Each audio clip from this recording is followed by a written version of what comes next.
Hey guys, how are you today? It's Friday, woo woo, TGIF as we always said. Okay, so since it's getting ready, since it's almost the weekend, I decided I'm going to review some fun books today. And the first one is a book that I like to use some really kind of silly voices for. So, we've had these in the classroom, but I actually went back to my classroom yesterday to get some of these. So we're going to read Skippyjon Jones. Now, if you don't know, Skippyjon Jones is a Siamese cat, but he doesn't think that he's a cat. So this is by Judy Schachner, and we'll go ahead and read it, and you can hear about what Skippyjon Jones thinks that he is. Okay. Every morning, Skippyjon Jones woke up with the birds. And this did not please his mother at all. "Get yourself down here right now, Mr. Kitten Britches," ordered Mama Junebug Jones. "No self-respecting cat ever slept with a flock of birds," she scolded, "or ate worms, or flew, or did his laundry in Mr. Doohiggy's bird bath." The lecture went on and on as usual. "You've got to do some serious thinking before you leave this room, Mr. Fuzzy Pants," said his mother, "about just what it means to be a cat. Not a bird, not a mouse, or a grouse, not a moose, or a goose, not a rat, or a bat. You need to think about what it just means to be a Siamese cat. And stay out of your closet," she added, closing the bedroom door.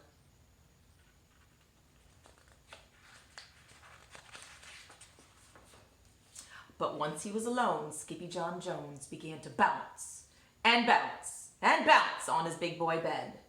"Oh, I'm Skippyjon Jones. I bounce on my bed. 1 or 6 times I land on my head." On his way down to earth from a gigantic bounce, Skippyjon Jones shot past his bedroom mirror.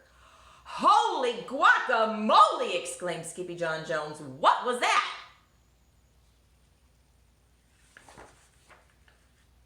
So up again he went, and again it appeared. Then, using his very best Spanish accent, he said, "My ears are too big for my head. My head is too big for my body. I am not a Siamese cat. I am a Chihuahua." Back on land, Skippyjon Jones climbed into his toy box and rifled through some of his old junk. After he put on his mask and sword and climbed onto his mouse, Skippyjon Jones began to sing in a muy soft voice. "My name is Skippito Fresquito. I fear not a single bandito. My manners are mellow. I am sweet like the jello. I get the job done, yes indeedo." Those are supposed to be claps. Back in the kitchen, Jujubee, Jezebel, and Jillyboo Jones were helping Mama Junebug Jones make lunch. "Can Skippyjon come out of his room now?" asked Jujubee. "No," answered Mama Junebug Jones. "Mr. Fluffernutter is still thinking." In fact, Skippyjon wasn't thinking about being a Siamese cat at all. With a walk into his closet, his thoughts took him down a lonesome desert road far, far away in old Mexico. Not long into his journey, a misterioso band of Chihuahuas appeared out of the dust. "Ay, caramba, who goes there?" asked Skippyjon Jones. "We go by the name of Los Chimichangos," growled Don Diego, the biggest of the small ones. "Who are you?" "I am El Skipito, the great sword fighter," said Skippyjon Jones. The smallest of the small ones spoke up. "Why the mosquito, dude?" asked Poquito Tito. "I go incognito," said Skippito. "Do you like rice and beans?" asked Pintolito. "See, I love mice and beans," said Skippito. "He might be the dog of our dreams," whispered Rosalita. "Perhaps," said Tia Mia, "if he knows the secret password." Leaning toward Don Diego, El Skipito half sneezed, half spoke the secret password into the Chihuahua's very large ear. "Ah, Chupichu!" Bless you, said Don Diego. Gracias, said Scapito. Then it is true, decreed Don Diego. Yip, yip, yippito! It is the end of Alfred Bazito. Skippito, it is here. We have nothing to fear. Adios to the bad Bumblebito. Then all of the chimichangas went crazy loco. First, they had a fiesta. Then they took a siesta. So here's the fiesta, here's the siesta. Think about what each of those must mean.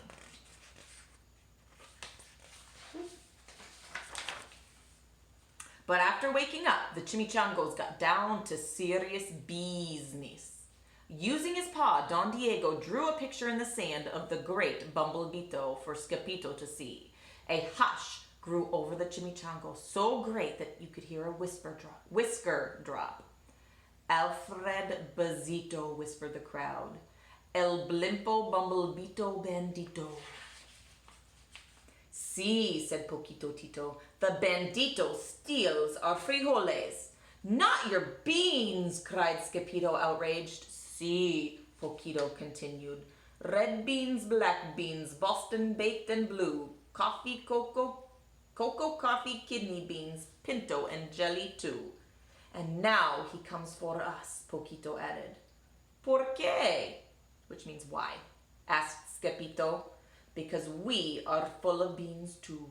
Then Don Diego stood tall and in his most somber voice declared, Yo quiero frijoles.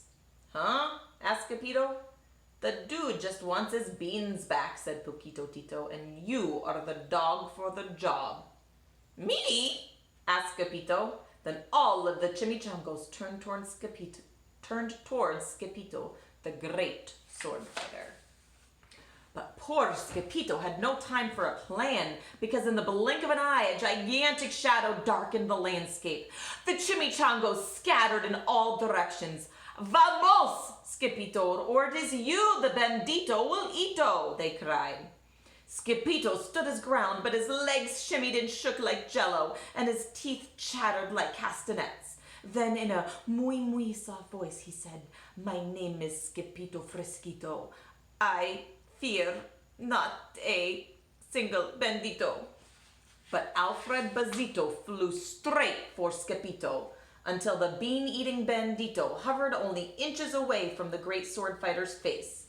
Holy frijoles! Cried Skippito as he thrust his sword into the air. Pop! Suddenly, pop went the bandito, landing on Skippito's sword.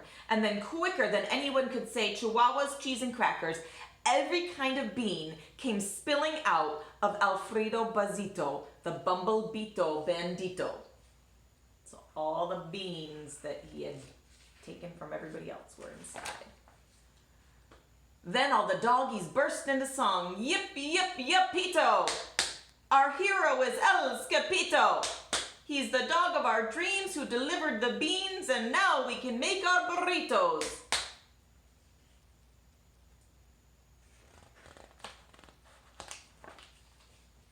But back at home, there was such a ruckus coming from Skippyjon's room that Mama and Junebug Jones and the girls just had to find out what was going on. They raced down the hall to the kitty boy's room. Bangito, Crashito, Papito, Skippito! Just in time to see Skippyjon Jones' closet exploding. Then out flew Candy, Beanbag Doggies, and the kitty boy with his birthday piñata on his head. Skippyjon Jones, everyone cried. Hola, muchachitas, he said in a muy soft voice. Mama Junebug Jones lifted up Skippyjon and covered his head with furry, purry kisses. What am I going to do with you, Mr. Cocoa Pugs, she scolded.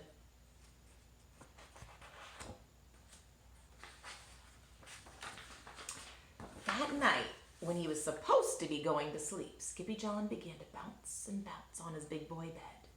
Oh, I'm Skippyjon Jones with a mind of my own, and I'll bounce on my bed for hours. I know I'm a cat, but forget about that. Say good night, Skippyjon Jones, called his mama. Buenas noches, mi amigos, said Skippyjon Jones. So that's the first in Skippyjon Jones. There's a number of other ones, and I actually brought those ones home. So if you like that one, then I'll go ahead and I'll read you some more of those as well. So the last story for today is called Don't Blink. Don't blink.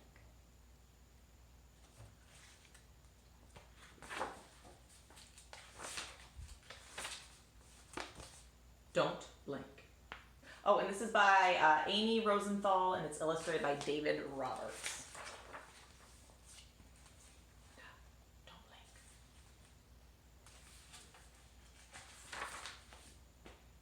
Here's how it works. If you can avoid getting to the end of this book, you can avoid bedtime. Simple as that. It's a pretty sweet deal, actually. But each time you blink, you have to turn a page. Those are just the rules. So whatever you do, do not blink. Because again, if you don't get to the end of the book, then you don't have to go to bed. But I blinked, so I have to turn a page. Okay, maybe I wasn't clear enough. Each and every time you blink, you will have to turn the page. So I repeat, no blinking. See, I just blinked. Jeepers! You blinked again! I thought you wanted to stay awake. You do realize that each blink gets you closer to you-know-what. Try not to blink. Don't blink. I'm just plain confused. Do you want to stay up or not? Think of it this way. The opposite of blinking is staring. So try, I don't know, staring up at the ceiling.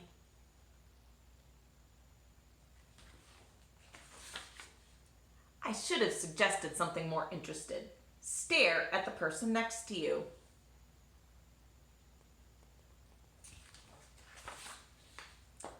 I guess not interesting enough. No offense, person. Here, stare at this picture. How many legs do you see? So look at it. How many legs do you see from here, right? Look at that. Weird, huh? As fun as that was, you obviously still blinked. So let's take this in a slightly different direction. Stare at this. Amazing, right? I don't get how it works either. So stare at that.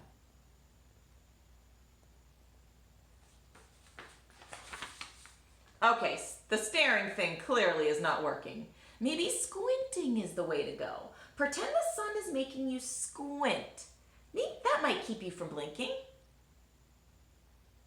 Are you squinting? Nope, that didn't help. It only made things blurry. All right, stay calm. We'll figure this out together. I know. How about covering one eye?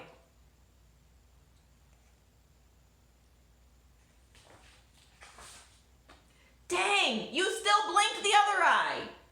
Think, how not to blink. How about using your fingers to hold your eyes open? Although we're not supposed to be touching our faces, so maybe don't try that. Well, that seems to have bought you a few extra seconds, but we need a better plan. Maybe try getting all your blinking out. Blink a whole bunch of times super fast.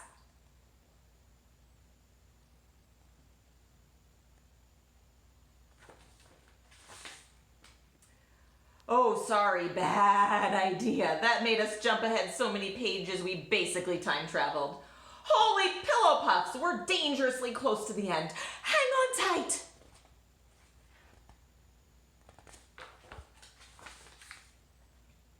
The only thing I can come up with is to just close both eyes. At least then you won't be blinking and you won't have to turn the page and you avoid bedtime.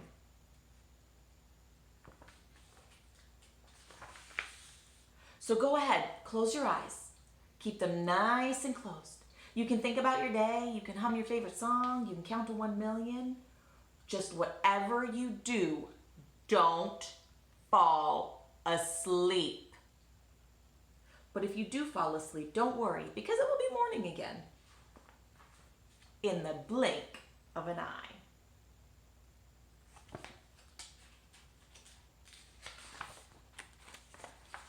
And that is the end. So don't blink. So that's kind of a fun story too. Okay guys, that's it for today. I hope you all have a wonderful weekend.